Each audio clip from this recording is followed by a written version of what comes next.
បងប្អូនអ្នកគ្នាជួយ share និងចែករំលែកគ្នាម្នាក់មួយផងទៅនេះគឺជាបណ្ដាំគ្រូពេទ្យផ្ដាំផ្ញើទៅកាន់កូនទៅកាន់ឪពុកម្ដាយមួយចំនួនណាដែលចូលចិត្តបាទធ្វើទង្វើបែបនេះជាពិសេសពាក់ព័ន្ធទៅនឹងការបីកូនយកឬក៏ដាក់ឲ្យគេងទៅតឹងអង្រឹងហើយយល់ដើម្បីឲ្យគេងលក់អញ្ចឹងទៅពេទ្យជំនាញលើកឡើងថាអាចបង្កឲ្យកូនមានគ្រោះថ្នាក់ទៅដល់ខួរក្បាលបាទអញ្ចឹងតាមការបញ្ជាក់របស់លោកសាស្ត្រាចារ្យមួយរូបដែលមានឈ្មោះថាកែវសុខាណាគាត់ឲ្យយើងហ្នឹងគឺកុំធ្វើបែបហ្នឹងអីនៅថ្ងៃទី16ខែសីហាឆ្នាំ2025នេះលោកសាស្ត្រាចារ្យវិជ្ជបណ្ឌិតកែវសុខាដែលជាផ្នែកវះកាត់នៃមន្ទីរពេទ្យគុណភបុប្ផាសៀមរាបបាន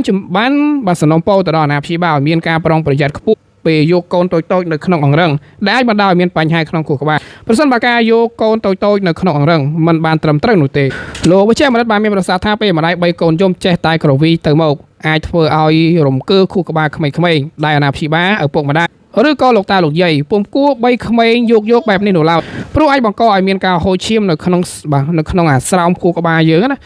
ជាពិសេសចាស់គាត់ចូលចិត្តយកអារងហ្នឹងគឺខ្លាំងមែនទែន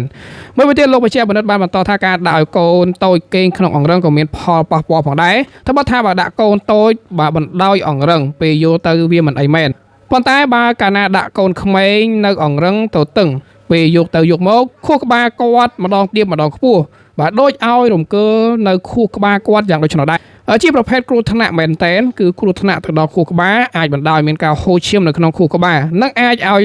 ហូរឈាមនៅក្នុងស្រោមខួរក្បាលផងដែរអញ្ចឹងបងប្អូនទាំងគ្នាយើងប្រយ័ត្នទៅនេះគ្រាន់តែជាការដាស់តឿនទេដាស់តឿនហ្នឹងគឺពាក់ព័ន្ធទៅនឹងការយកកូនទៅតឹងណាហើយយើងយកខ្លាំងវាពិតជាប៉ះពាល់ទៅដល់ខួរក្បាលក្មេងមែនតើ